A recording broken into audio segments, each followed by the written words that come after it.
ናስተልኛ አድማጮቻችን ተመልካቾቻችን እንደምን አላችሁ? እንደምን ሰነበታችሁ? ግርማ ካሳ ነኝ። ይህ ዋሜራ ነው።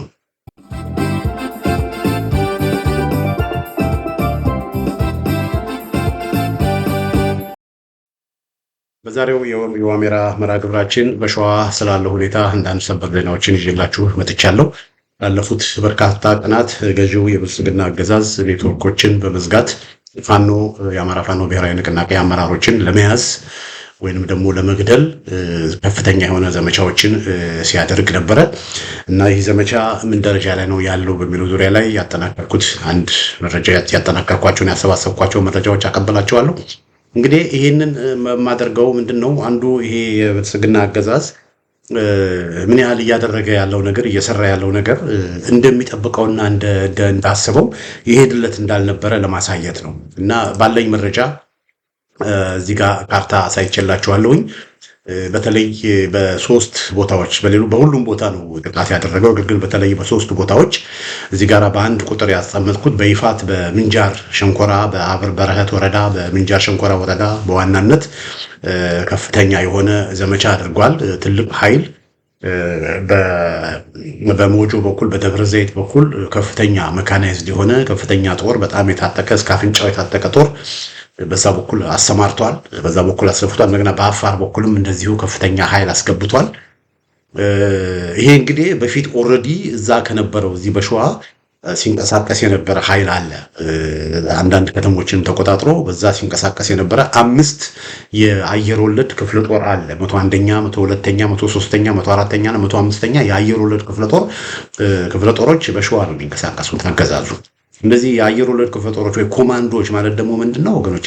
ለምሳሌ ሌላው መደበኛ ጦር ለምሳሌ ለ6 ወር ከሰለጠነ ለ2 ዓመት የሰለጠኑ፣ ለ1 ዓመት ከሰለጠነ ለ3 ዓመት የሰለጠኑ በብዙ መስፈርቶች በቃ ጦርነቱን መቋቋም እንዲችሉ ከሌሎቹ የምድር ጦር ታጣቂዎች በተለየ ሁኔታ የሰለጠኑ ኮማንዶዎች ማለት ነው። እና እነዚህ በብዙ ቦታዎች ከባድ በሆኑ ቦታዎች ሁሉ መንቀሳቀስ እንዲችሉ ተደርጎ የሰለጠኑ ናቸው። እና እነዚህ አየር ወለድ ኃይሎች ናቸው እንግዲህ በሸዋ የሚንቀሳቀሱት። 5 የአየር ወለድ ክፍለ ጦር በሸዋ እየተንቀሳቀሰ ነው። እና ይሄ ክፍለ ጦር በተጨማሪም ደግሞ በገንዘብም በጥቅምም በተለያየ መንገድ የገዛቸው ሚሊሻዎች፣ ሰርጎ ገቦች፣ ወዳደሮችም አሉ። እነሱንም አንድ ላይ አስተባብሮ እንደገና ደግሞ በኦሮሞ ብሔረሰብ ዞን የኦሮሞ ብሔረሰብ ዞን የሚባል ዞን አለ። የኦነግ መናኸሪያ የሆነ ከአርሲ ከባሌ በዛ በተለያየ መንገድ በቢሌ አድርጎ ወደ የኦሮሞ ብሔረሰብ ውስጥ እንደነ ከሚሴ እንደነ ባቲ እንደነ ሰንበቴ በመሳሰሉ ቦታዎች እንደነ አርጡማና ፋርሲ ጅሌ ጥሙጋ የመሳሰሉ ወረዳዎች በስፋት የሚንቀሳቀስ የኦነግ ታጣቂዎች አሉ። እና እነዚህ የኦነግ ታጣቂዎች ብዛት ያላቸው የኦነግ ታጣቂዎች ከሌሎቹ የኦሮሚያ አካባቢ የመጡ ጽንፈኛ እስላማዊ አክራሪ የሆኑ የኦነግ ታጣቂዎች እዚህ አካባቢም አሉ። እንደገና ደግሞ እዛው የኦሮሞ ብሔረሰብ ዞን ውስጥ ያሉ ወጣቶችንም ደግሞ በጥላቻ ፖለቲካ በማስተማር አደራጅተው የዛ ብሔረሰብ ዞን የልዩ ታጣቂዎች አድርገው በዚህ እንግዲህ በብዛት ዝግጅት አድርገው ሲንቀሳቀሱ የነበረ ሁኔታ ነው ያለው። አሁን ምንድነው የሆነው ወገኖች? ከነዚህ ኃይሎች በተጨማሪ እንግዲህ አሁን በተለይ የአማራ ፋኖ ብሔራዊ ንቅናቄን ምስረታ አስከትሎ አገዛዙ በጣም ተደናግጧል። እስካሁን ድረስ አድማጮቻችን፣ ተመልካቾቻችን እስካሁን ድረስ በሸዋ አገዛዙ እየሳቀ ነበር። ነበረ። ለምን? የሸዋ ፋኖች አንድ ሳይሆኑ ቀርተው እርስ በርስ እስከ መገዳደልና እርስ በርስ እስከ መተቋቆስ ደርሰው ነበር። በዚህ በዋሜራ ፕሮግራምን በስፋት ብዙ ጊዜ ተጋጥመናል። እርስ በርስ እየተገዳደሉ በይዞታቸው የነበሩ በርካታ ቦታዎችን ሁሉ እስከ ማጣት ደርሰዋል። እና አገዛዙ ከአስፋልት መንገዶች ሁሉ በመውጣት ገጠራማ ቀበሌዎች ሁሉ ድረስ እየደረሰ ኦፕሬሽኖችና ዘመቻዎችን እስከ ማድረግ የደረሰበት ጊዜ ነበር። ያን ያህል የሸዋ ፋኖች አንድነት እያላቸው፣ ጉልበት እያላቸው፣ ጥንካሬ እያላቸው፣ ወኔው እያላቸው፣ የመዋጋት ብቃት እያላቸው አንድ ሆነው ወደፊት ቢሄዱ አዲስ አበባ ያለውን አገዛዝ የመገርሰስ አቅም እያላቸው፣ ነገር ግን እርስ በርስ በመከፋፈላቸው እርስ በርስ ያደርጉት በነበረው እርስ በርስ ውጊያ ከፍተኛ የሆነ ጉዳት በእነሱም ላይ በህዝቡም ላይ በትግሉም ላይ አድርሰው ነበር። አሁን ግን ያ ተቀይሯል። እግዚአብሔር የተመሰገነ ይሁን።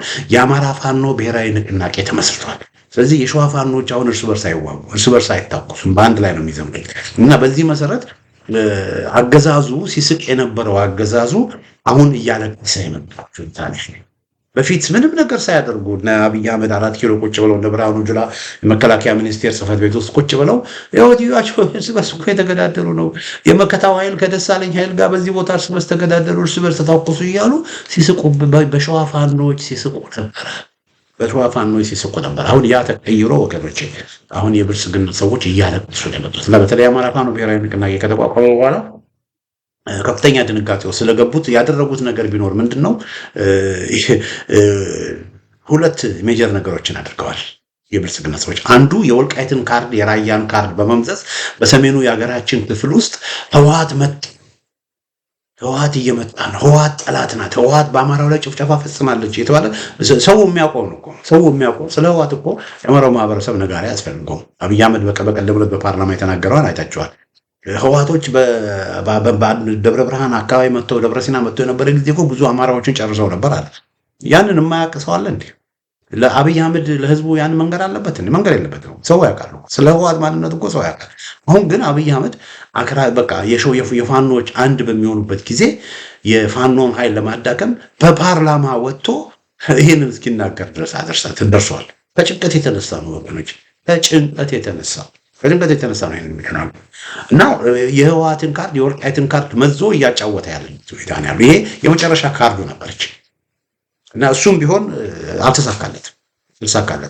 ሌላው አድማጮቻችን፣ ተመልካቾቻችን ይሄ የአማራ ፋኖ ብሔራዊ ንቅናቄ እኛ ደጃፍ ፋኖች ስላሉ ፋኖቹ አንድ ከሆኑ ለነገ በጣም ትልቅ ስጋት ይፈጥርብናል ስላለ ይህንን ነገር በአጭሩ ማስቆጨት አለብን። ስለዚህ ሸዋ ውስጥ ያሉ የአማራ ፋኖ ብሔራዊ ንቅናቄ አመራሮችን መግደል አለብን፣ ማሰር አለብን በሚል ከፍተኛ ሰራዊት ነው ወገኖች ያስገባው።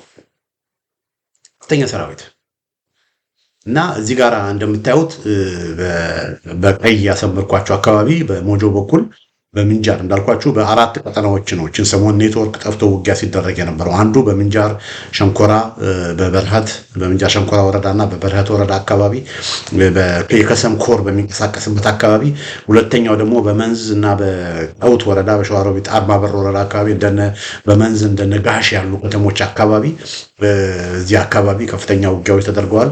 ሶስተኛው ደግሞ በአጣያ አካባቢ እንደዚሁ ከፍተኛ ውጊያዎች ተደርገዋል። አራተኛ የተደረገው ውጊያ ወደ መንዝ ወደ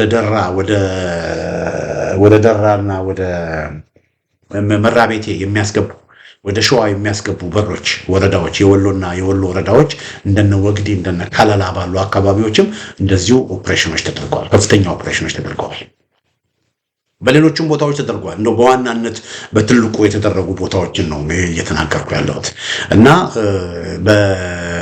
በዛው የነበሩ ታጣቂዎች አሉ። ከነዚህ ታጣቂዎች በተጨማሪ እንዳልኳችሁ ከኦሮሞ ብሔረሰብ ዞን የኦነግ ታጣቂዎችን የኦሮሞ ልዩ ኃይል ታጣቂዎችን በዛ በኩል በማስገባት እንደዚሁም ደግሞ በአዋሽና በሞጆ በኩል ደግሞ ከፍተኛ የመከላከያ ሰራዊት ኃይልን በማስገባት የአባገዳ ኮማንዶ የሚባሉ በተለየ ሁኔታ የሰለጠኑ ሽመልስ አብዲሳ የሚያዛቸውን ኃይሎችን በማስገባት በተለይም የሸዋ ፋኖችን ሙሉ ለሙሉ መጠራረግ አለብን በሚል ልዩ ዘመቻ በብዙ ዝግጅት፣ በብዙ እቅድ፣ በብዙ ፕላን የመከላከያ ወታደራዊ ዘመቻ መምሪያ ኃላፊዎች የሚባሉት አሉ፣ ስትራቴጂስቶች የሚባሉት አውጥተው ያደረጉት ኦፕሬሽን እና በዚህ ኦፕሬሽን ከሌላው ትንሽ የተለየ ኦፕሬሽን ነው ያደረጉት። አንዱ ምንድነው እነሱም ራሳቸው በቃ ኮማንዶዎች እና እሱ ብቻ አይደለም ወደ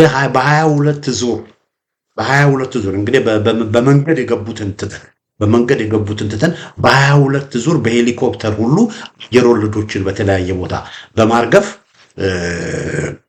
እዚህ አካባቢ ከፍተኛ የሰው ኃይል እንዲኖር አድርገው ሲንቀሳቀሱ ነበር እና የብልጽግና ካድሬዎችና ዲጂታል ብልጽግናዎች እዚህ አካባቢ ያሉ በሸዋ የሚንቀሳቀሱ የፋኖ አመራሮች አለቅላቸው ብለው በቃ ይቀረፈዳሉ፣ ይታሰራሉ በሚል ሲዝቱና ሲሳለቁ ነበር። አለቅላቸው እያሉ ሲዝኩና ሲሳለቁ ነበር። ነገር ግን አድማጮቻችን፣ ተመልካቾቻችን እንግዲህ ዋሜራ ሚዲያ ከስፍራው እዛ አካባቢ የኔትወርክ ተዘግቶ ነበረ። አሁን ከቅርብ ሰዓታት በኋላ ኔትወርክ ተከፍቷል። በተለይ በከሰም ኮር አካባቢ አንዳንድ የከሰም ኮር አመራሮችን ለማግኘት ችያለሁ እና ባደረኩት እነሱ እንደነገሩኝ የዛ አካባቢ የተቃጣው እጅግ በጣም ከፍተኛ የሆነ ኃይል መመከት ብቻ ሳይሆን እንደገና ፋኖች ወደ ማጥቃት ተሸጋግረው ሊቀለብሱት ችለዋል። እዛ አካባቢ መሪዎችን ለማሰር መሪዎችን ለመግደል የተሰማራው እጅግ ግዙፍ ያገዛዙ ኃይል በብዙ ዝግጅት በጣም የታጠቀ እጅግ ግዙፍ በምድርም በአዋሽ በኩልም በሞጆ በኩልም እንደገና በአየር በሄሊኮፕተርም የመጣው በ22 ዙር የመጣው የታጠቀ ያገዛዙ ኃይል ከዚህ በፊት እንደተደረገው በብቃት መክተው ያው በፋኖች አካባቢ አነስተኛ ጉዳት ደርሷል። ሆኖም ግን ከፍተኛ የሆነ ያገዛዙ ታጣቂዎች ሞትና ቁስለኛ ሆነው ያ አገዛዙ የከፈተው ልዩ ዘመቻ ኦፕሬሽን የከሸፈበት ሁኔታ እንዳለ ነው መረጃዎች የጠቆሙት። የደረሰኝ መረጃ ቀላል አልነበረም፣ ውጊያው ቀላል አልነበረም። ነገር ግን ፋኖችም ቀላል አይደሉም ወገኖች። የተሰማራው ኃይል ቀላል አልነበረም፣ ግን ፋኖችም ቀላል አይደሉም። እንደዚሁ በመንዝ ቀጠናም እንደዚሁ በባሽ አካባቢ እንደዚሁ በይፋት አካባቢ ከፍተኛ ውጊያዎች ተደርገዋል እና እዛ አካባቢ እንግዲህ እዛ አካባቢም እንደዚሁ የፋኖች ትልቅ ጀብድ እንደፈጸሙ ነው መረጃዎች የሚጠቁሙት። በአጣዬም አካባቢ እንደዚሁ በአጣዬ አካባቢ ትንሽ ጉዳት ደርሷል ወገኖቼ። እዛ አካባቢ ንጹሐን ዜጎችን ጨርሰዋል። ንጹሐን ዜጎችን፣ ገበሬዎችን፣ እነዚህ የኦሮሞ ታጣቂዎችም መከላከያም እዛ አካባቢ ምንም ንጹሐን ገበሬዎች ላይ ጥቃት ፈጽመዋል እና በንጹሐን ላይ በጣም ግፍና ጭፍጨፋ ተፈጽመዋል። ባልታጠቁ ንጹሐን ላይ ግፍና ጭፍጨፋ ተፈጽመዋል። አህያውን ፈርቶ ወደ በላው ነው። እንግዲህ እዛ አካባቢ የሚንቀሳቀሱት የኦነግ ታጣቂዎች ባህላቸው እንደዚህ ነው። ባህላቸው ልማዳቸው እንደዚህ ነው። በሄዱበት ቦታ በሙሉ ቤተክርስቲያናትን ማቃጠል፣ ማሳ ማቃጠል፣ ቤቶችን ማቃጠል፣ የሚያገኙትን ሰው በሙሉ መጨረስ ነው። በጣም ዋይልድ የሆነ አመናዊ የሆነ ሳይኮሎጂ ያላቸው ሰዎች ናቸው። የኦሮሞ ብሔረሰብ ዞን ውስጥ ተቀምጠው ከዚህ በፊት በተደጋጋሚ ለ10 ምናምን ጊዜ እነ አጣዬ ላይ እነ ማጀቴ ላይ እነ ቆሪ ሜዳ እነ ካራ ቆሬ የመሳሰሉ ቦታዎች ላይ እነ ቀውት የመሳሰሉ ቦታዎች ላይ ጥቃት ሲፈጽሙ የነበሩ ሰዎች ናቸው። አሁንም እነሱ እንደተለመደው አገዛዙ አስታጥቋቸው አገዛዙ ከፍተኛ ከለላ እያደረገላቸው በሄሊኮፕተር እና በድሮን ቅኝት ድጋፍ እያደረገላቸው በአጣዬ አካባቢ ውጊያ ከፍተው ንጹሐን ዜጎችን መክተው ሆኖም እዛ አካባቢ ያሉት ፋኖች ያንን ውጊያ እየመከቱ እዛ አካባቢ በጣም ከፍተኛ ውጊያ እየተደረገ ነው ያለው ሁኔታ ይሄ ነው። አራተኛ በወግዲ አካባቢ በከለላማ አካባቢ እንደዚሁ የገባው ኃይል ከፍተኛ ጉዳት ደርሶበታል።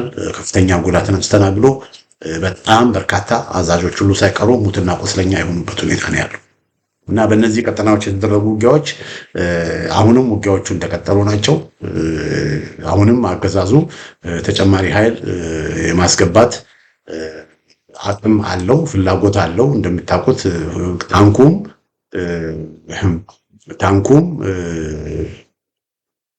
ታንኩም ባንኩም የሱ ነው። ታንኩም ባንኩም የሱ ነው። ስለዚህ በዚህ ምክንያት ተጨማሪ ኃይሎችን እንደገና ሊያመጣ ይችላል። ግን በርካታ የመከላከያ ሰራዊት አባላት የመከላከያ ታጣቂዎች የአየር ወለድ ታጣቂዎች ህይወታቸውን እንዳጡ መረጃዎች ይጠቁማሉ። ከምንጃር ቀጠና ወደ ናዝሬትና ወደ አዲስ አበባ በርካታ ቁስለኞች በርካታ አስክሬኖች ተወስደዋል።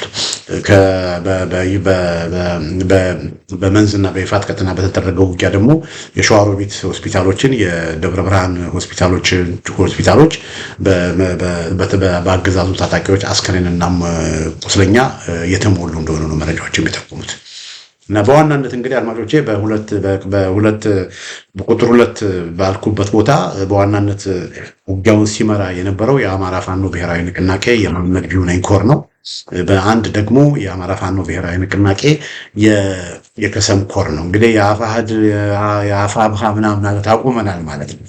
አማራ ፋኖ ብሔራዊ ንቅናቄ የከሰም ኮር፣ የአማራ ፋኖ ብሔራዊ ንቅናቄ የመሐመድ ቢሆነኝ ኮር እንግዲህ ትልቅ ጀብድ ፈጽመዋል። እነዚህ እንግዲህ እንዳልኳችሁ ከዚህ በፊት ሌሎችም በ3 ደግሞ የአማራ ፋኖ ብሔራዊ ንቅናቄ የአምደ ጽዮን ኮር እንደገና የአማራ ፋኖ ብሔራዊ ንቅናቄ የዘራ ያዕቆብ ኮርም እንደዚሁ በተወሰነ መልኩ አጣዬ አካባቢ ካለው ህዝብ ጋር ትንቅንቅ እያደረጉ ነው። እንግዲህ ይሄ እነዚህ ሰዎች እርስ በርስ ሲዋጉ የነበሩ ናቸው ወገኖች። አሁን ተመልከቱ፣ ሁሉም በአሁኑ ሰዓት ሁሉም ፋኖ አፈሙዙን አገዛዙ ላይ ነው ያደረገው።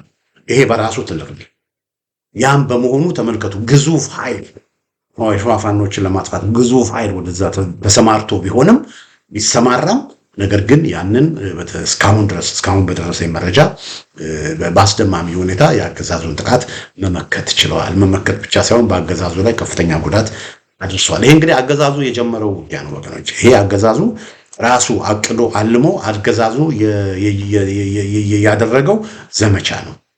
ነገር ግን ጊዜውና ሰዓቱን ጠብቆ የአማራ ፋኖ ብሔራዊ ንቅናቄም ጊዜውና ሰዓቱን ጠብቆ በራሱ እቅድና በራሱ ስትራቴጂ ባሰበበት ወቅት ኦፕሬሽኖችን ራሱ ዘመቻዎችን ራሱ ላውንች እንደሚያደርግ አንዳንድ መረጃዎች ደርሰውኛል። መቼ ነው? ከአንድ ሳምንት በፊት፣ ከአንድ ወር በፊት፣ ከ3 ወር በፊት፣ ከ6 ወር በፊት አላውቅም። እሱን የወታደራዊ አዛዦች በወሰኑት ጊዜ በወሰኑት ወቅት የሚያደርጉት ይሆናል እና አሁን ግን አገዛዙ ሳያጠቁን በፊት እናጥቃ በሚል በተለይ በሸዋ የከፈተው ወረራ ፋኖቹ ለመመከት ችለዋል። እዚህ ጋር ፕሮግራሜን ከመዝጋቴ በፊት አንድ ልብ የምለው ነገር ወገኖቼ የመከላከያ ሰራዊት አባላት ከኮረምና ከአላማጣ ጥለው እንደፈረጠጡ በዚህ አጋጣሚ ማስታወስ ፈልጋለሁ። በኮረምና በአላማጣ የአማራ የራያ አካባቢ ጥለው ነው ፈርጥጠው የወጡት። ካምፓቸውን ጥለው በካምፓቸው የነበሩ መሳሪያዎችን ራሽኖችን ሁሉ ለወያኔ ያስረክበው ነው ጥለው የወጡት እና ራያን ለወያኔ ያስረክበው ጥለው ወጥተው ነገር ግን ከፍተኛ ኃይል በሸዋ ማሰማራታቸው ከፍተኛ ኃይል በሸዋ ላይ ማድረጋቸው ለአገዛዙ ስጋት ማን እንደሆነ በግልጽ ያሳየን። እንደሚያወሩት ነው። በፓርላማ ወጥቶ ህወሓት ይላል አብይ አህመድ። ለአብይ አህመድ ስጋት ህወሓት አይደለም። በአሁኑ ጊዜ ለአብይ አህመድ ስጋት ፋኖ ነው። ስለዚህ ይህን ራሱ ማየት ትችላላችሁ። ከአላማጣና ከተለያየ አካባቢ መከላከያ ጥሎ እየወጣ ሸዋ ላይ ግን በብዙ በሄሊኮፕተር እንዳልኳችሁ በ22 ዙር ሄሊኮፕተሮች አየር ወለዶችን ማሰማራት ከቻለ እንግዲህ ጨዋታው የት እንዳለ በአብይ አህመድ በፓርላማ ባደረገው ስንት ጊዜ ነው? በጣም በብዙ ጊዜ ነው ህወሓት ሲል የነበረው። ግን ልቡ ውስጥ ግን ያለው ምንድነው? ፋኖ የሚል የሚናገረው ሌላ የሚያስበውና ተግባሩ ሌላ። በእርግጥም ህወሓት ስጋት ቢሆኑት ኖሮ ለአብይ አህመድ ይሄ ሁሉ ወታደር ወደ ፋኖ በዚህ መልኩ ወደ ፋኖ አይልክም ነበር። ይሄን ሁሉ ኃይል ወደ ፋኖ አይልክም ነበር። ወደ ሸዋ ፋኖች አይልክም ነበር። ነገር ግን ይሄን ሁሉ ኃይል ወደ ሸዋ ያደረገበት ምክንያት ያው ያገዛዙ ሰዎችን በአሁኑ ጊዜ እያስጨነቀ ያለው ፋኖም አይደለም፣ ይቅርታ ህወሓትም አይደለም፣ ሻዕቢያም አይደለም፣ ኦነግም አይደለም፣ የኦነግ ስብስቦችም አይደለም። በአሁኑ ጊዜ ያገዛዙ ሰዎች በውስጥ እያስጨነቀ እያስለቀሰ ያለው ፋኖ እና የሸዋ ፋኖችም ያሳዩት ይህንን ነው። በዚህ አጋጣሚ ተስፋ አደርጋለሁ የአማራ ፋኖ ብሔራዊ ንቅናቄ ወታደራዊ አዛዥ ጀነራል ተፈራ ማሞ ናቸው። የአማራ ፋኖ ብሔራዊ ንቅናቄ በወታደር ጉዳይ ተቀዳሚ ምክትል ሊቀመንበር ሻለቃ ሀብቴ ወልዴ ነው። ተስፋ አለኝ የአማራ ፋኖ ብሔራዊ ንቅናቄ ፖሊት ቢሮ ስራ አስፈጻሚ ለሸዋ ትኩረት አድርጎ በሸዋ ያለውን ኃይል የበለጠ ያጠናክራል የሚል እምነት አለኝ። ለምን የትግሉ እምብርት የትግሉ ማዕከል ደንበጫና ሜጫ ቋሪትና ጨዋሂት አይደለም። እዛ ጎጃም ምናምን ላስታ ምናምን አይደለም። የትግሩ እምብርትና የትግሩ ትልቁ ነገር የአማራ ፋኖ ትግል የሚጠናቀቀው ሸዋ ያለው ነገር መስመር ሲይዝ። ስለዚህ የሸዋ ፋኖች እንደዚህ አይነት ግብግብ እንደዚህ አይነት ትክክል እያደረጉ ስለዚህ የአማራ ፋኖ ብሔራዊ ንቅናቄ ትኩረቱን ሸዋ ላይ አድርጎ ወደ ሸዋ ሊደረግ የሚገባውን አስፈላጊውን የሎጂስቲክ የሪሶርስ የሰው ኃይል ድጋፍ አስቸኳይ ማድረግ አለበት የሚል እምነት አለኝ። አስቸኳይ ማድረግ አለበት የሚል እምነት አለኝ። የወልቃይት ጉዳይ አይደለም የወልቃይትን ችግር የሚፈታው። የመተከል ጉዳይ አይደለም የመተከልን ችግር የሚፈታው። ጎንደርና ወሎ ሰሜን ወሎ የሚደረግ ውጊያና ኦፕሬሽን አይደለም የአማራውን ማህበረሰብ ህልውና የሚያረጋግጥ። በሸዋ ያለው ነገር ነው ነገሮችን ሁሉ የሚቀየር። ለዚህም ነው አገዛዙ ያንን ስላወቀ ነው በሸዋ ከፍተኛ ዘመቻ ያደረገ ያለው። ለዚህ ነው አገዛዙ ያንን ስላወቀ ነው ከወሎና ከጎጃም ወደ ሸዋ ሊያስገቡ የሚችሉ በሮችን ወደ ወግዲ አካባቢ ኦፕሬሽኖችን እያደረገ ያለው። ስለዚህ የአማራ ፋኖ ብሔራዊ ንቅናቄም ፕራዮሪቲውን ማስተካከል አለበት። ተስፋ አለኝ። አሁን የአማራ ፋኖ ብሔራዊ ንቅናቄ የፖለቲካ መምሪያ የፍኖተ ካርታ የወታደራዊ ፍኖተ ካርታ እንዲያዘጋጅ ተጠይቋል። ፖለቲካ መምሪያውም ፖለቲካ ፍኖተ ካርታ እንዲያዘጋጅ ተጠይቋል እና እርግጠኛ ነኝ፣ ተስፋ አለኝ ይሄ የወታደራዊ ፍኖተ ካርታም የፖለቲካ ፍኖተ ካርታም አዲስ አበባ ተኮር ይሆናል። ፋኖ ሸዋ ላይ ለሚደረገው እንቅስቃሴ የሸዋ ፋኖችን የማጠናከር ስራ ለጎጃም ፋኖ ጎጃም ላሉትም ጎንደር ላሉትም ወሎ ላሉትም ወለጋ ላሉትም ወሳኝ ነው። የሸዋ ፋኖን ማጠናከር የሸዋ ፋኖ ከጎጥ ጋር የተገናኘ አይደለም። የሸዋ ፋኖን ማጠናከር ጎንደርን ነፃ የሚያወጣ ነው። ወሎን ነፃ የሚያወጣ ነው። ጎጃምን ነፃ የሚያወጣ ነው። የወልቃይትን የራያን የጠለምትን የመተከልን ሌሎች ጥያቄዎችን በሙሉ የሚመለስ ነው። 4 ኪሎን በመቆጣጠር ነው ወገኖቼ የአማራ ማህበረሰብ ጥያቄ የሚመለሰው እንጂ ባህር ዳርን በመቆጣጠር አይደለም።